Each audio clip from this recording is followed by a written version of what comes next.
All right, welcome back, everybody, to another market day. I am your designated Inquirer, and on today's market day, we're covering what happened on the first day of September, 9/1/2020. Now, today is the first day of the month, but if you were to ask the market, it seems like we are already a week through, considering the amount of progress and volume. Maybe not volume, but progress that we've gone through so far. Because if we look here, this would be a good chunk of what would be the progress of even just a regular month, let alone a day. So, just to give you guys some perspective. Also, in terms of why people keep saying that this is momentum play, that what the market is under right now is a huge amount of momentum. Well, this is kind of what they're talking about. The MACD is kind of an indicator of momentum. This blue line right here is like the leading indicator. Since the last time it touched up, it has not stopped, and we're at levels not seen even since before the 99 crash, right? A lot of people tend to compare it to then, but it's kind of hard, when you ask them, like, why is this the case? Well, this is why. If I move myself over here, and we look at what the volume was, okay, the highest number here was about 445, all right, on the momentum scale. Okay, if we go out, we are at just the lagging indicator line. Okay, just the lagging indicator line. Let me move myself back across. We travel back across over here. Just the lagging indicator line is at 834, let alone the leading indicator line, which is at clear over 1,000. In terms of momentum, this is unprecedented. It's gonna have to take an event that we're probably gonna be witness to, and that a good chunk of the economy is already experiencing, to rip this market out of its stupor and back into reality. And I don't say that with levity or whatnot, because every time I go back and look at the history, every time I go back and I look at what should be the case, what is reasonable, what's expected, off of the information that is given to us by TD Ameritrade, in terms of being able to compile months together, when we start to see what is the birth of the 200 month mark, okay, it is a full, if I go up to about where that number is, okay, and I make a line to measure that distance. All right, this distance right here is a full 55% below the current market price. Okay, 55%. Just to put into context what the 99 catastrophe was, okay, what the 99 bubble amounted to. All right, from the very peak up here, if I draw a line from up there and I add a line, okay, like so. All right, and I'm gonna go ahead and I'm gonna go to the properties of it. I'm gonna show label on hover. There we go. And put OK. Okay. All right, so now we're gonna scooch down a little bit here so we can see it. Right there, it dropped from the peak down to what is about the trough, a full 83.5%. Okay, a lot of pundits tend to reference a lot of the ones that like are yelling warning signs to the rest of the market. Hey, look out, this looks pretty crazy. We haven't seen this kind of like, oh hell, since the 90s, right? We haven't seen this kind of like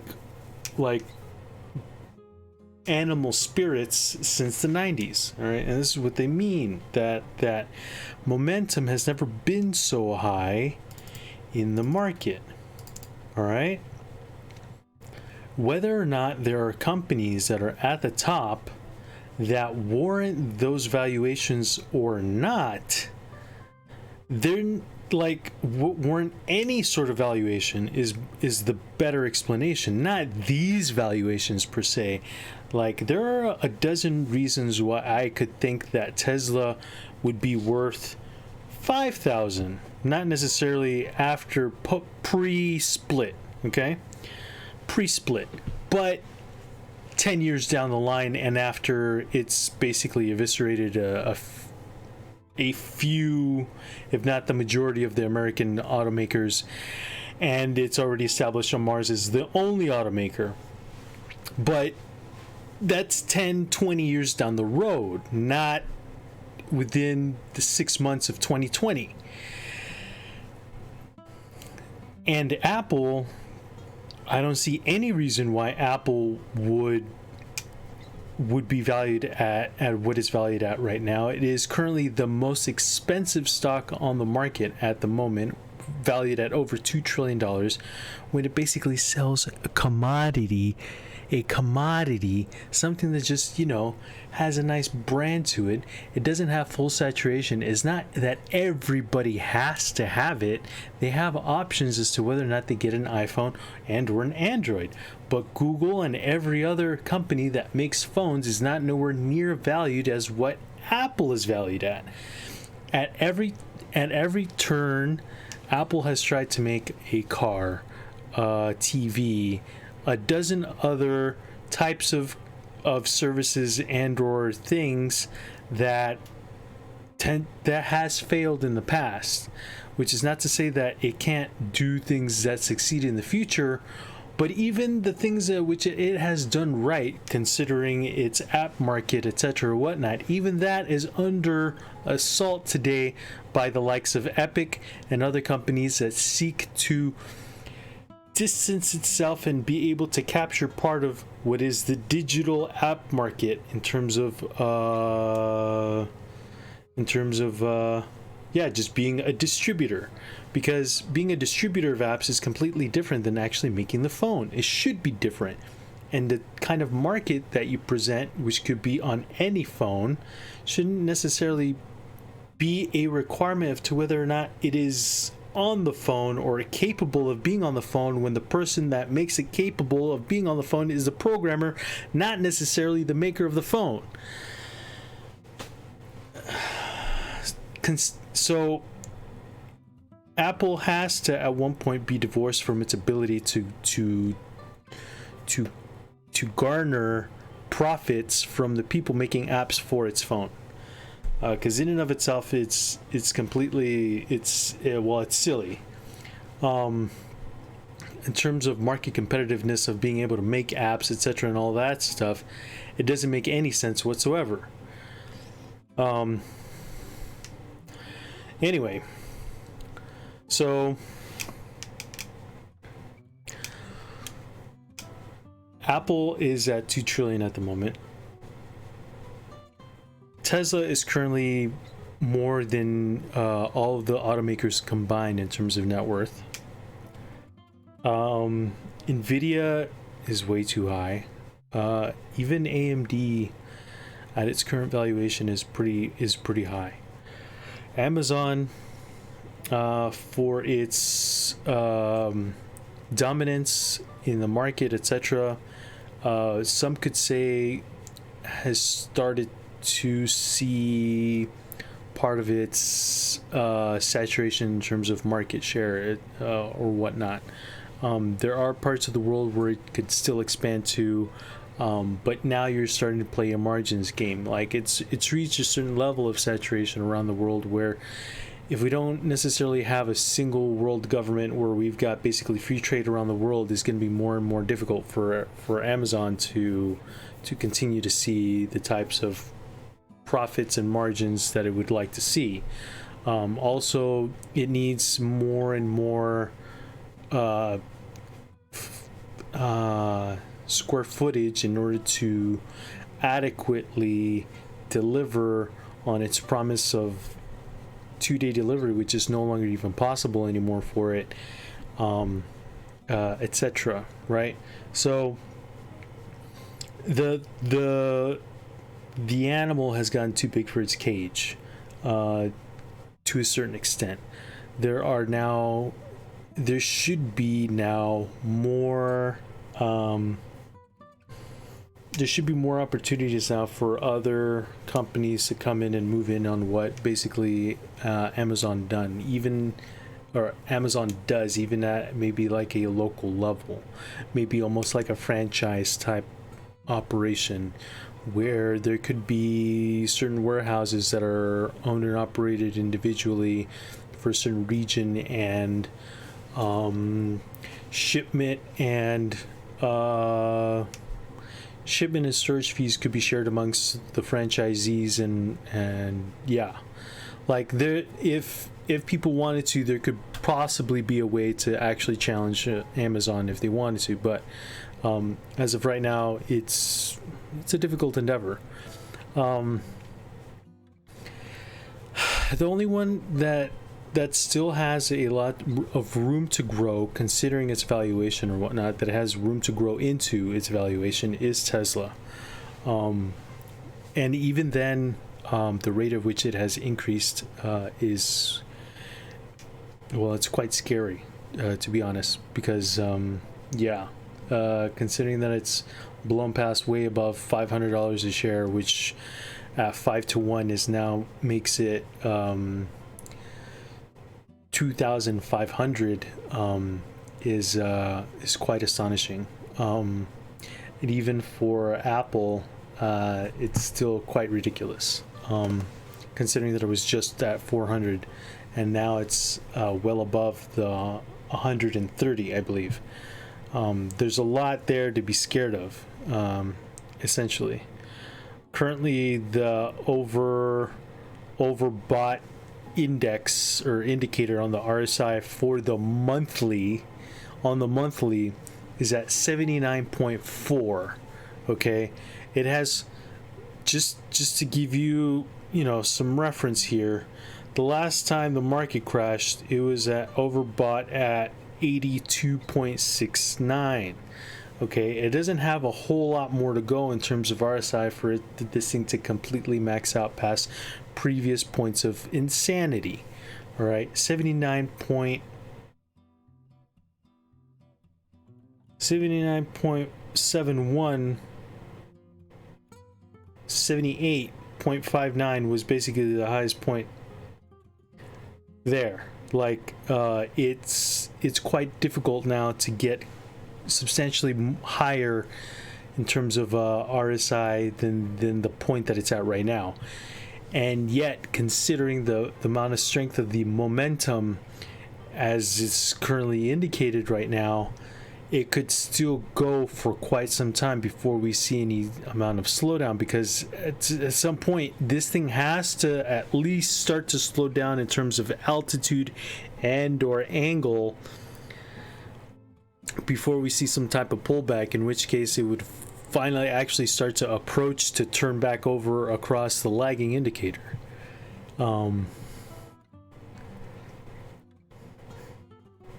If we look at the monthly volume,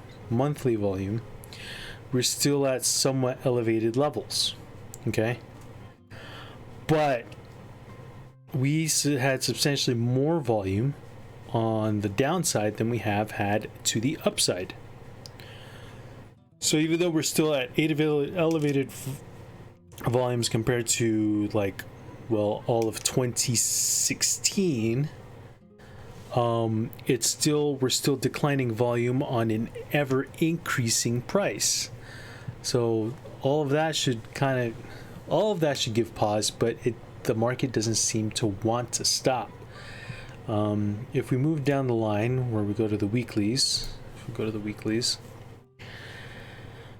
we're currently at 78. The highest point basically before quitting is 82. Let's go to the daily. On the daily, we've got an RSI of 79.4. We're basically almost at 80. The highest point there is basically 80.8. If not a little bit higher over here at 82.9, 83.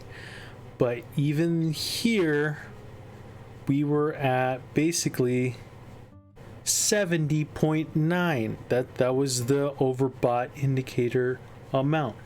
For 73, we were at 73. At the 4-hour mark, we are at 77. The highest point here has been about 86. So in terms of how crazy it can get within a 4-hour time period, I guess we can still go higher still. In any case, lamenting about how ferociously crazy this market is, let's take a look at what happened in the bond market. Okay, the one indicator that I know right now that I'm going to be beating to death is the TLT, which is the 20-year. Okay, from this morning actually ended up opening somewhat lower. Okay, we did continue on a somewhat upward trajectory. Okay, we do have now, and it broken a downtrend and started an uptrend. To where it can go, I'm not exactly sure, but it's moving higher in terms of the interest rate, right? Not to say that whether or not it's warranted or not, I don't know. Steven Van Meter is a better judge of that than myself. What we do know is as to where it can particularly stop or not, that the overall pressures from the rest of the economy and what the Fed is doing is to push, is still to push yields lower. Okay, considering that this is more or less a measure of yield, where yield was rising, and it decreased basically through the crash because people were seeking safety, and considering at where we're at now,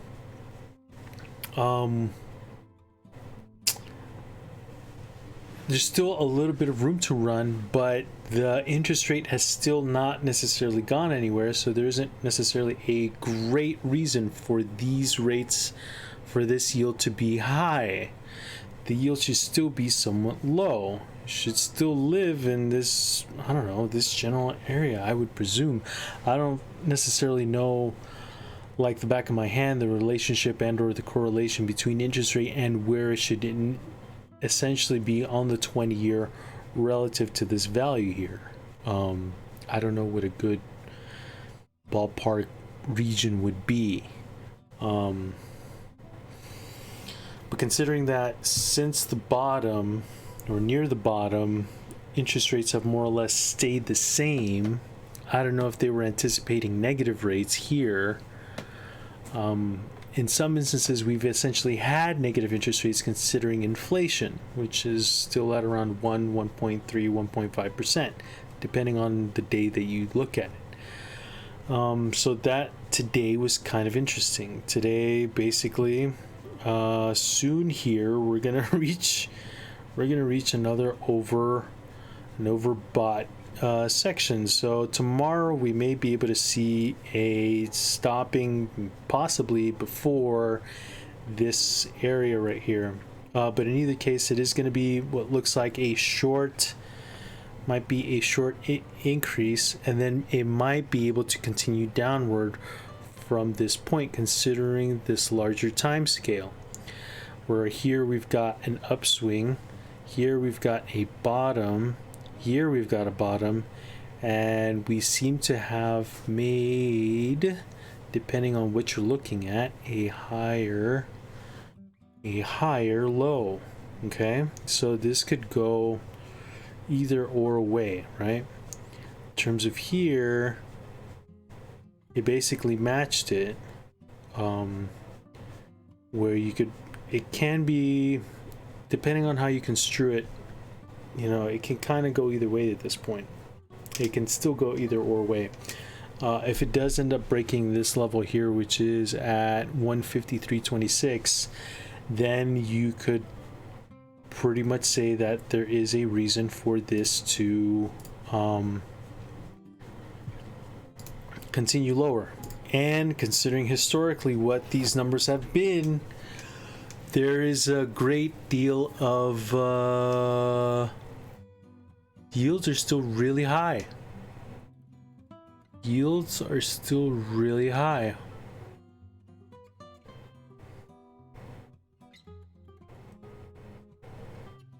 Wow. We do have a slight slowdown from this momentum indicator. We have been overbought. We are now declining from the overbought phase. The yield chart right here, considering historical data, is pointing to a lower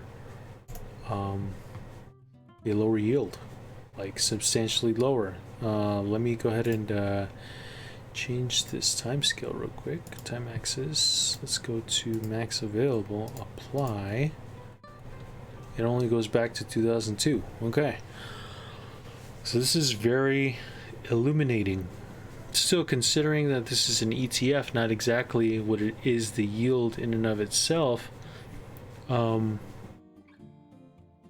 it's interesting. Yeah, I feel like this definitely has more room to go lower, considering where yield is at the moment. Yeah. That's very interesting, actually.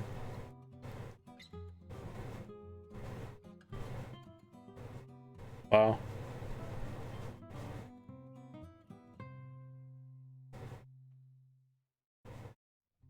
And here from as of last year, where we saw basically the peak of the market, this drop right here was the initial fear from the China trade talks, considering that there was no supposedly a deal being worked out that never manifested. The market took that as a positive, and yield kind of exploded up until basically that April, May, basically till March, where we had the uptick and then the drop, subsequent drop. This is uptick and drop all within the month of March. That makes sense. Weeks. Yeah.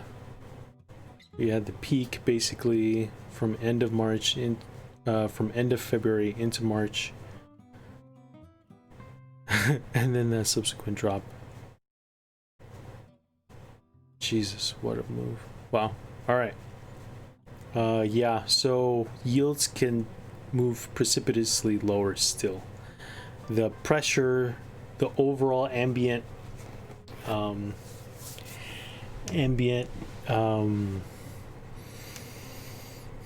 forces, the ambient forces on yield is to the downside, and should continue to add pressure for this to keep moving lower. That's very interesting. Okay, now I'm starting to get a better vision of the market in general as to how bonds relate to it, which is pretty cool. Now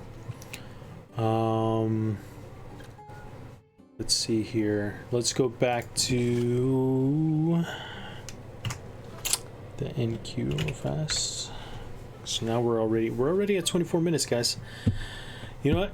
That could possibly be it. The other thing that I wanted to convey on a shorter time scale here in terms of like its movement, is that even though we're expecting softer softer economic indicator data this week. As per what some of the punditry was talking about, in terms of options, there is a lot of options data that is suggesting that we possibly get stronger data or upside surprise, and or maybe some people know something that I don't know about, some sort of deal in Congress starting to brew. That part I don't know either. But in either case, it's pretty interesting. So there's no real way to give with there's never been a way to give 100% certainty in either or direction. But there's room for more added volatility. If anything, that's what we did see in spades today with the VIX. With the VIX today, we basically did see a general increase and consolidation around higher volatility in general. Generally, I think we can possibly expect this to continue. Tomorrow, it's probably in good position to break 2709. Statistically speaking, like any video, please only take my information that I give on a purely educational standpoint. They are my opinions, and please seek counsel from a licensed financial advisor, and because I am not a licensed financial advisor. I only state my opinion from data and as honestly as I can give it.